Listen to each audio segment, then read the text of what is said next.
In this Star Wars Outlaws video, I will be sharing with you 5 details you may have missed. These were put in by the developers, and I really thought they deserved to be shown off to more people. Before we do take a look at all of them though, make sure you do subscribe to this channel so you won't miss any future news updates on Star Wars Outlaws. And here's a quick message from my sponsor, Instant Gaming.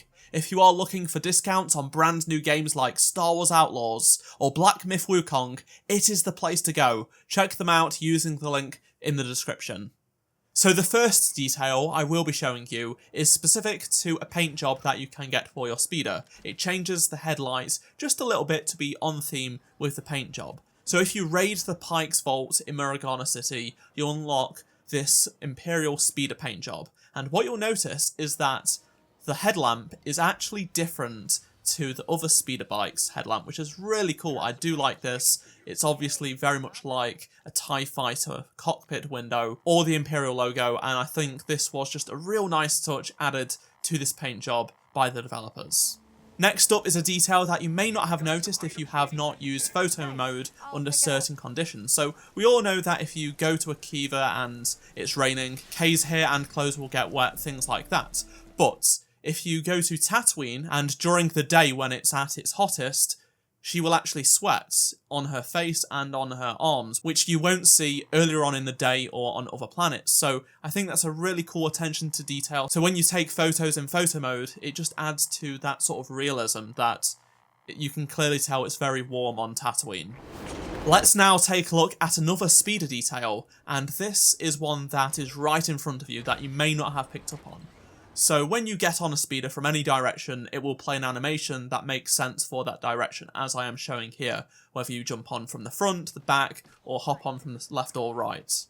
What you can do though is control which animation plays when you dismount your speeder. So, for example, if you want to get off from the front or the back, left or right, you just simply put the thumbstick in whichever direction you want, and it will play that animation every single time. So it's not completely random. If you want to go from the front, you want to go from the back, left or right, you just hold the thumbstick in that direction whilst you dismount, and that's how it works. Some people may want to use this when getting off the speeder in an area where you can't get out, for example.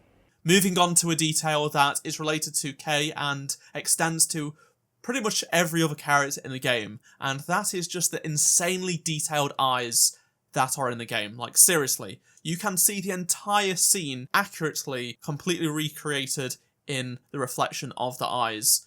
It could be Kay's eyes, Nyx's eyes, or any of the NPCs. Just take a look. And it's not just in photo mode, which I am using here to really show off the detail and get up close, but just in standard gameplay, you can be looking at NPCs, and the world is reflected in a pretty good reflection. Yes, of course, it's not a complete, accurate representation, but there is some level of detail that's really admirable, because you can see Kay with her different clothes on, you can see ships moving in the background, flying around, NPCs doing stuff. It's just something that's, I think, really, really cool, and certainly makes photo mode even better.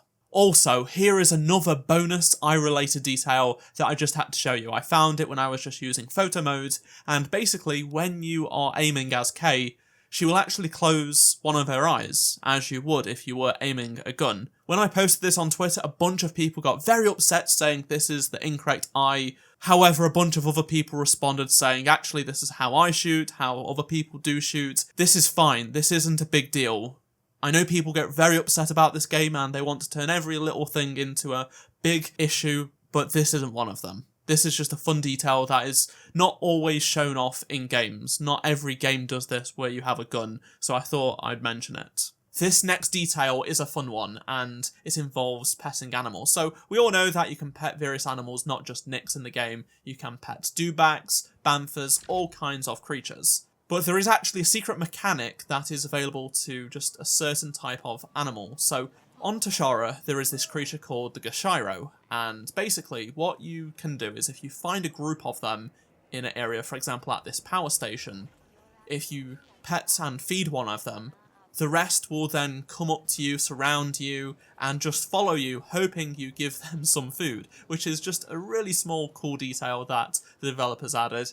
And I have heard stories of people actually doing this at the power station, but then going inside, and all of the Gashiros actually follow you in, and you aren't actually really able to get out because they just want to be petted and fed. I'd love to hear your favourite details from this video, so please do let me know down in the comment section below, and if you have any of your favourite details in the game as well. If you enjoyed this video, please do drop a like, subscribe so you don't miss any future videos on this game, and if you did miss any of my previous videos, click on the playlist on screen right now, and I shall see you in my next video. Goodbye.